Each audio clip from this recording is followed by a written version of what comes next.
মৰাণৰ বিশিষ্ট ব্যৱসায়ী মুংগীলাল আগৰৱালা স্মৃতি ৰক্ষা সমিতিৰ উদ্যোগত ৮ম বাৰ্ষিক মুংগীলাল আগৰৱালা ঘূৰণি বঁটা প্ৰদান অনুষ্ঠানত সভাপতিত্ব কৰে সাংবাদিক তৈলুক চেতিয়া ডাঙৰীয়া।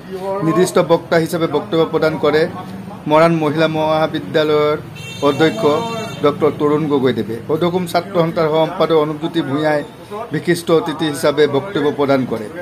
সভাত বক্তব্য প্ৰদান কৰে প্ৰাক্তন ছাত্ৰ নেতা পবিত্ৰ চুতীয়া, বিশিষ্ট ব্যৱসায়ী সত্যনাৰায়ণ আগৰৱালা, মৰাণ বাণিজ্য মহাবিদ্যালয়ৰ অধ্যক্ষা আইভিলতা চুতীয়া, মৰাণ আৰক্ষী থানাৰ ভাৰপ্ৰাপ্ত আৰক্ষী বিষয়া নীলম সঞ্জীৱ নাথো উপস্থিত আছিল।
অসমীয়া ভাষা সাহিত্য সংস্কৃতিৰ বিভিন্ন ধৰণে সম্পদত কৰিছে বুলি আমি বিভিন্ন সময়ত শুনি আছো। এই বিষয়ে আমি আলোচনা কৰোঁ।